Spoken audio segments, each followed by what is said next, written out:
that your Torah is forever. I thank and praise you for all the 4 levels of the Torah, for the literal understanding, for the hint and the remez of something deeper, for the midrash of your Torah, and for the sud of the Torah, the celestial, eternal, cryptic understanding, which is all a prophecy, for all the Tanakh, all the prophets, all the Torah, all the writings, all the Psalms, they all speak of Yeshua. That's what the apocalyptic book declares. Everything written is a declaration of Yeshua when it is dissected properly. So I thank and praise you, Father, for the Ruach HaKodesh, that you will speak through me, not just to the people on this call, but to those in the days, months, and years before you return. Father, I pray that the platforms that you put me on, that I will not be taken off for any reason. I thank and praise you. I won't have any more strikes on YouTube for those who can find me on YouTube and Brighteon, Rumble, wherever they are, Lord. And for hungry, starving souls, you said that those who seek after righteousness and who hunger after righteousness shall be filled. So I thank and praise you, Father, for the filling of your saints and for only the Spirit of the Lord to preside and take over.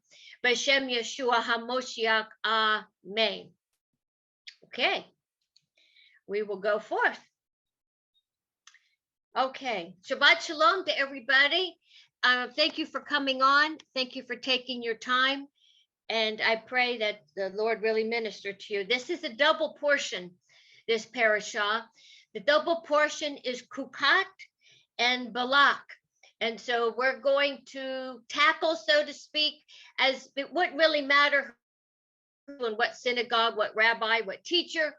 They're all going to bring to the table something different. Obviously, rabbis who don't know Moshiach, or who aren't filled with the Spirit of God, can only go so far with the Torah portion. They can't be as the scribe that takes the new and the old, the Tanakh and the renewed covenant as one book. And then even if you were to hear other Messianic teachers on this day on the internet or whatever, they're not going to say the same things I'm going to say, whatever their spirit would bring forth. But this is what was given to me by the Ruach. So I pray this be a great blessing. Chukat is taken from the word chok, which means the laws of God. And these particular chukot, they defy human reasoning. They're something that you have to receive by faith. They're not really according to human rationale. You can't really figure them out according to the mind. There's some. Now, I say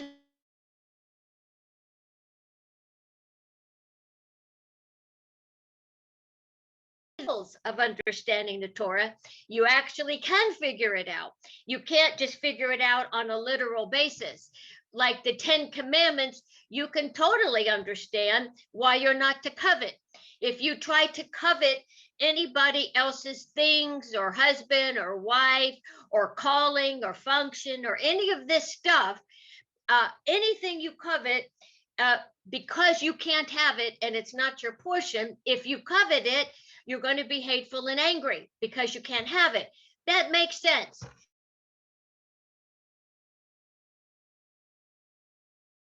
We can understand certain laws, but many things you have to go very, very deep. And so we want to first talk about Chukat. Even though it's not rational to the mind, it's still very important to the Almighty. Why? Because any mishpatim, any Chukat, any edut, any mitzvot, anything, statutes, judgments, laws, jots, tittles, Torah, anything that represents the Almighty perfectly, and you do them and you think on them and you meditate on them, it's going to have a great effect in your short lifespan. Not just because you'll have a more peaceful life, but you'll be pleasing the Lord and have something to take into the Messianic kingdom with you. what an amazing thought that you actually get to do something right and take it with you into the kingdom. That's a great thought. And so the sanctification of the name is very important. And as is my custom, I know that many precious brethren who are pastors, bishops, and clergy of different sorts, they always will diminish the kashrut, clean dietary laws of the Almighty. They always come up with some picnic table that comes out of the sky instead of the talit, the four corners, the confot, the covenant. Now we receive all the nations, Israel. Now we eat and we immerse the nations in the covenants of Israel. So that is the meaning of that.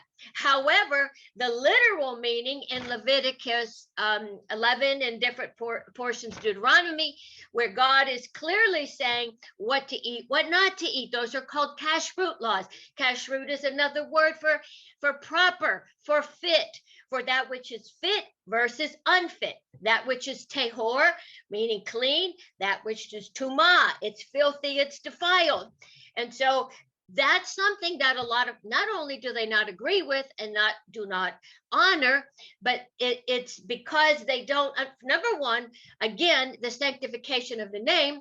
But if the animal or the fish or the crawling thing at the bottom of the ocean, if it doesn't have fins or walking animals and doesn't have split hooves, that would mean, number one, it's not good for you. Number two, you could die early. Number three, you won't have a quality of health in your life. Very simple. And so the Almighty knows that. So when he says that everything that he created is good, that doesn't mean it's good to eat. We will not eat a boa constrictor. We will not eat a tarantula.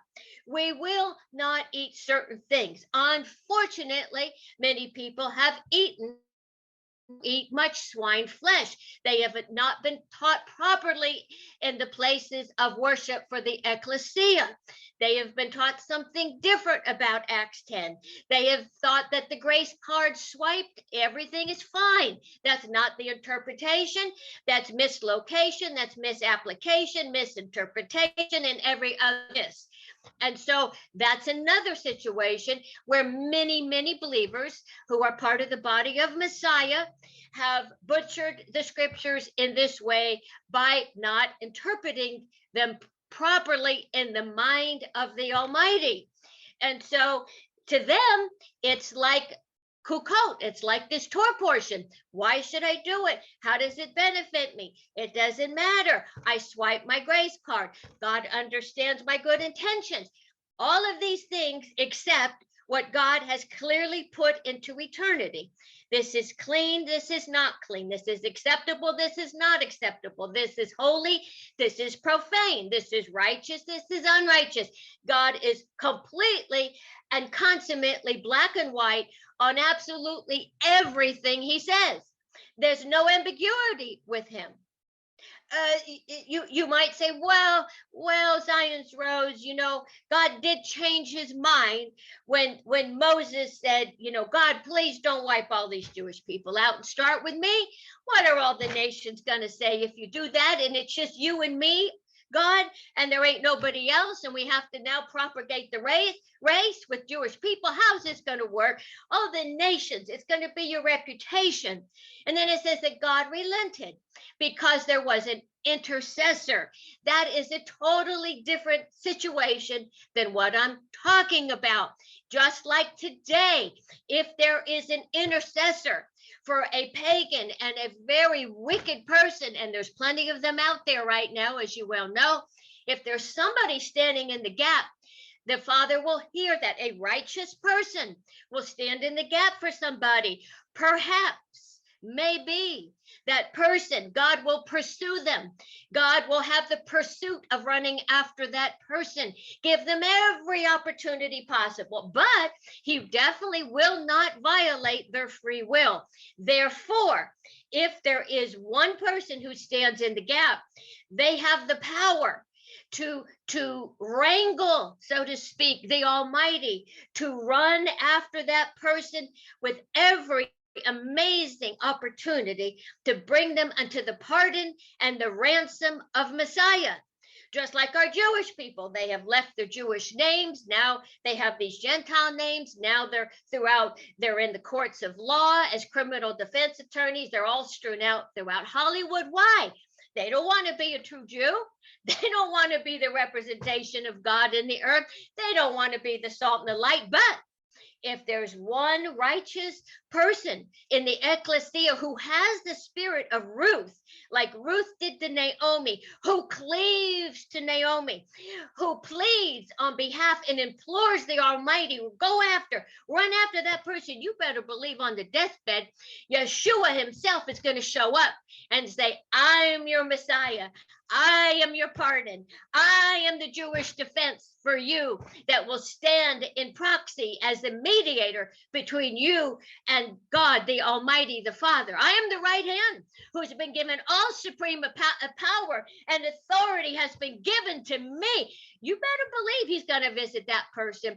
And that person at that last moment of breathing will have the amazing opportunity, like the thief on the cross, to receive the pardon of Yeshua, deity himself at the right hand. That's how it works. Therefore, the things we don't understand in the Chukat, in the Kok, in the laws of God, they are in eternity, inexhaustible, that we are just here coming and going for a few short years. That's why thousands of sages and righteous rabbis have tried to understand many things that are written. And that's why you can even read the book of Revelation, the Apocalypse, over and over and over, those 22 chapters, 21 verses. And every single time, what does it say? When you read the book, there is a blessing to every person who hears the book, who hears it in the spirit, who looks in. If you're blind, it's okay. You can hear the spirit, and each time you can glean the knowledge of who Yeshua is, because what is the book of Revelation? It is the revelation of John, the apostle, of the angel who gave it? No, of the deity, of the one who's in the shamish candlestick of the menorah. In the same way, this Torah portion is a little mystical. So we have the kashrut, we have the laws that many people don't understand. Study them a little while, read them 100 times, you'll get revelation of what that really means. Why you are eating this, and why you will vomit that out, because it's not good for you. Just like how in the world would it be significant for Moshe Rabbeinu, Moses our teacher, to speak to the rock? Who in the world speaks to a rock? Well, there's a few things. Number one, speaking to the rock was a prophecy of speaking to Yeshua, because he can't be struck twice. The rock, the Sur, the Av Ben, the Father Son, the Echad of Israel, will only be smitten one time. You will not smite him again. Therefore, when we speak to the rock, we're the bride. We have the ability to speak to the rock as the bride. We speak respectfully to the rock. We humble ourselves before the rock. We don't ever strike the rock again. And then what happens? Water gushes out. Who and what and where is water? Water is in many different forms. Water represents what? The eternal Torah, who is Yeshua. Water of life, the fountain of life, heaven, Revelation 21. What is that? The life of God is water. Water's understood and known that way. So you have water, you have Torah, and you have Yeshua, who is all of these things. And you have the Spirit, who is also a metaphor. He, the consummate Echad of Israel. What is the Ruach? The Ruach is all of God. He is water. He is life. And so speaking to the rock is mysterious to some people. They might just gloss over that and say, well, but this is just some nice story and, Bible, stories. No, everything speaks of Yeshua, who can never be stricken again. Of course, in number where you read up when it's up at the and well, you read and you say, what somebody with the Jewish people have to look up serpent and be healed with that. What's the what an story. But if you go deeper in, what do we have? Yeshua, according to Genesis, it says